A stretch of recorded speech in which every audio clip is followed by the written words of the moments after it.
Hello guys! Welcome to my YouTube channel. It's me, Ate Liz Vlog. So ngayong araw po ay update ko kayo sa ah nabili ko na na sapatos online. At first time ko talaga na mag-order sa online. So first time ko talaga ito dito sa lugar or dito po sa bansa na to na mag-order through online. So, yung una po is kinakabahan po ako at baka mali po yung size at talagang inuulit-ulit ko pa talaga ng check sa cart yung o-orderin ko or yung na-send ko na order.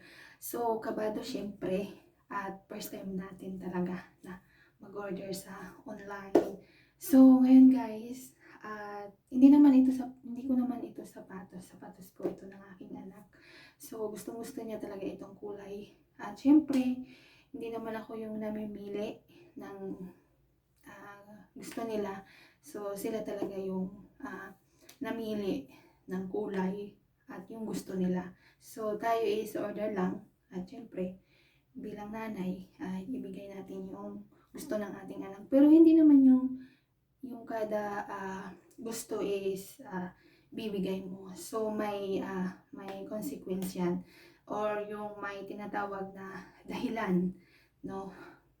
Bago natin ibigay yung isang bagay para sa ating anak. Yung hindi naman po yung kada healing is andyan na, ibigay mo na agad. Hindi po. So, medyo may po tayo, kumbaga may boundary or boundary ba yung tawag doon na bago mo ibigay sa anak mo. So, ayun guys, first time ko talaga na mag-order through online. At syempre kabado po talaga ako nung una. So, marami pa akong nagtanong-tanong ako kung anong tama ba yung date na dating or baka mali yung size. Tapos, may nagsasabi na pag sa online daw is may halimbawa example, sa t-shirt order ka medium pero ang dadating is small. So, parang ganun din po daw yun sa sapatos. Kaya medyo kabado ako. So, ngayon guys, at ipapakita ko sa inyo yung in-order ko. So, siguro yung part na parang kinakabahan ka na sayang yung ibabayad mo, yung pera na pinaghirapan mo is mawawala lang. So, ayun, siguro sa mga naka-experience kung ano yung nararamdaman ko ngayon na mag-order sa online is naramdaman nyo naman siguro ito dati or ngayon ko lang ito talaga na-experience guys. So, ngayon ipapakita ko sa inyo kung ano po yung aking in-order. Tara! So, ayun guys, ipapakita ko sa inyo ito. So, hindi ako nakatingin kung saan yung camera dito. So, nasanay kasi ako dito. So, may time na dito pala yung camera. So, pasensya na po kung medyo DC yung ating tingin. So, ayan guys, papakita ko sa inyo yung binili ko sa online. So, ayan. So, ayan. Ito po yung nabili ko online. Sapatos po ito ng anak kong lalaki. So, ito yung bago ko ito binili is pinakita ko muna sa kanya yung kulay. So, halos 2 araw po akong send sa kanya kung ano yung gusto niyang kulay. So, ito yung napili niya. Ayan. Tapos, ang gusto niya talaga yung tumutunog, yung may spike. Hindi ako nga masyadong nakakalabas, kaya nag-online na lang ako. So, pinakita ko sa kanya ito. Yan. Kita niyo. Sabi niya, hindi ko naman ma-try ito. Kasi nga, yung sahig dito iba. Parang siya. Hindi ko alam kung parang unisex din na din ngayon yung mga sapatos, diba? Ito yung nagustuhan niya na kulay. Yan. Maganda siya. Hindi ko siya na-unbox nung dumating kasi nga gabi na siya ito dumating. Kaya sa sobrang excited ko, binuksan ko na lang na walang video. Yan. Tapos yung bumili ako ng pantali, yan. Eh, ang dumating sa akin, maliit, pang bata. Yun yung mali. Yan. So, ito naman, okay naman yung size na dumating. So, hindi siya made in China. Made in Indonesia siya. So, ayan. So, nabili ko to sa halagang 228 SAR or something. Tapos, siyempre, may ano pa tayo, may delivery pa. Ayan. So, ito yung nagustuhan niya. Kulay. Ayan. Oh. Saan ba ako nakatingin? So, ayan. Size 8 ito. So, saktong-sakto lang din sa akin. Kasi ang sabi niya is size 40. Eh, walang available na size 40. Kaya, ito na lang, size 8. Kasi naman, kaya palagi lang yan susuotin. Ayan. Ito na lang yung Christmas gift ko sa kanya. Kasi wala talagang time na lumabas at mamili. Kasi busy din tayo sa trabaho. Dito sa bahay. Yan. So, sana magustuhan mo ito. Yan. So, okay na din tong spike.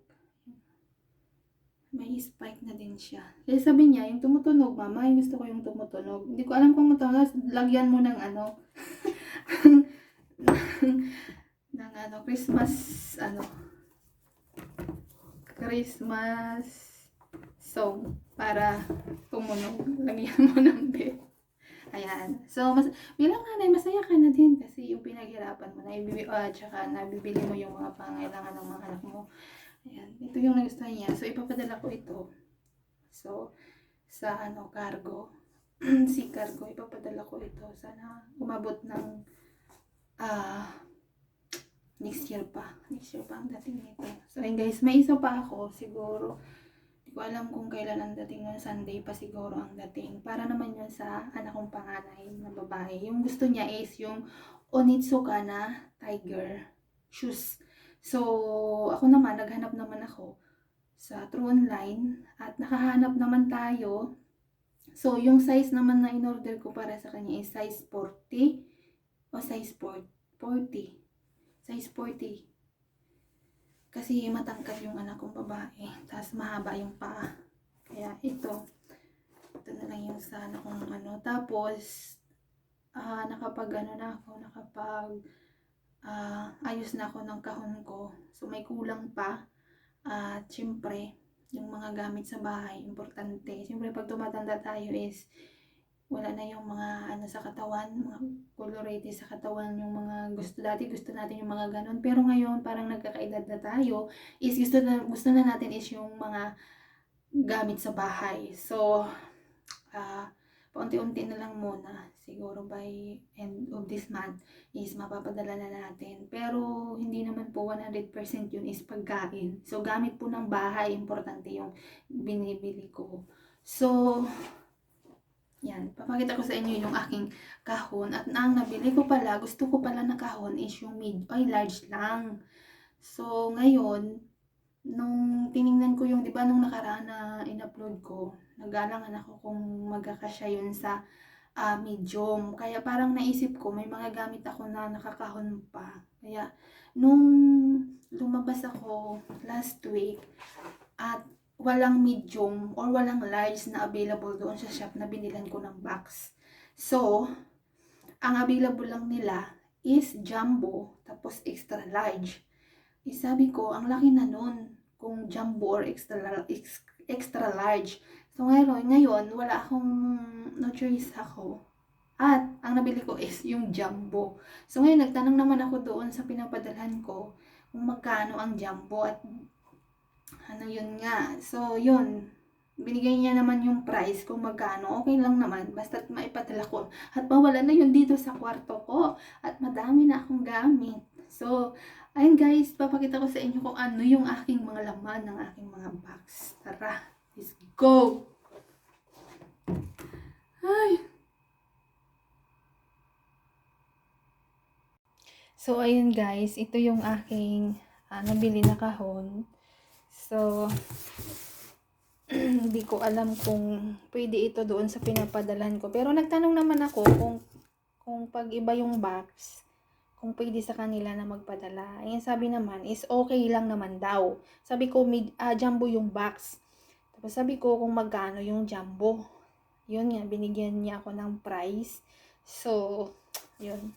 Papadala na natin ito. Pero kulang pa. Yan, ito yung mga laman ng aking mga abubot pa. Tapos ito naman is yung sabi ni madam naman, yung amo kong babae. Sabi niya, Arisa, you want this? Sabi niya sa akin. Para daw sa bahay. Tinanggap ko. Sabi ko, okay, bigay mo sa akin. Ayan. So, sana hindi mayupi, ano. Ayan. Tapos, syempre, ito, nakabalot na yan siya. So, hindi ko na masyadong ano, kasi nakasalansan na siya. Nakasalansan na siya. Dami kong gamit. Tapos, ito naman, dito yung bumili ako ng gamit sa kusina. So, ayan, hindi ko na ipapakita, guys, kasi nakasalansan na siya. Ayoko na manggulo na naman yan. Ayoko magkakalat na naman. So, ayan. Mga plastic maabubot. Tapos, hindi ko alam kung nadala ko ito. Kasi nabili ko ito, guys. Ay, hindi ko ito nabili. Ko lang pala to. Yung mga prutas. Ito. Tingnan natin.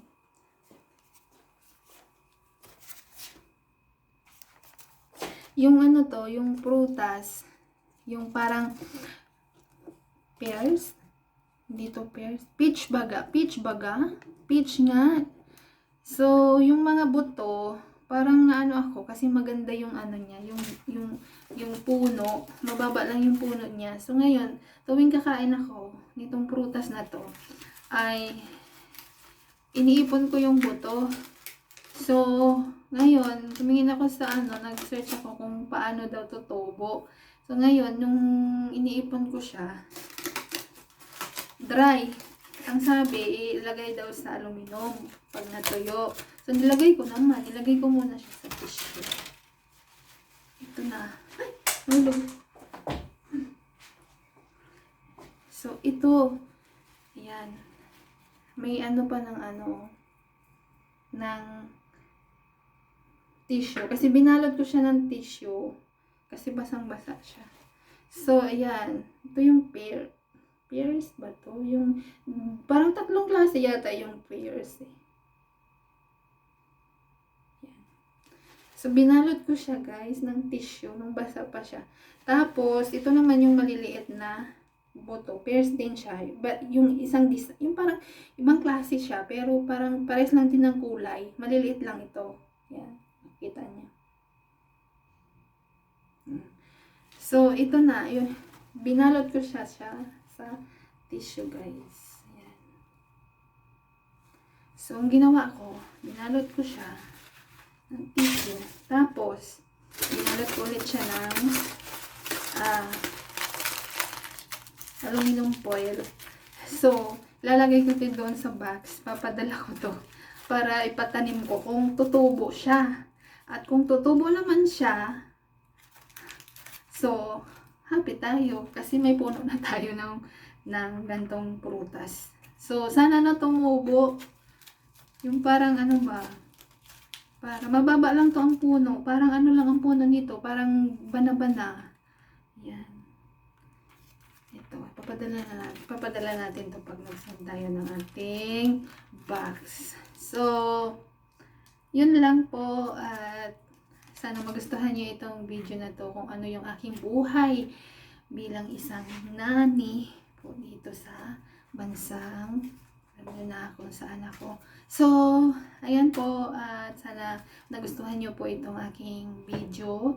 At sa mga hindi pa po nakapag-subscribe, please like and share and subscribe na rin po sa aking YouTube channel, Iris Vlogs. Maraming salamat po. God bless. Mabuhay po. Advance Merry Christmas and Happy New Year po sa inyo. Bye. God bless po.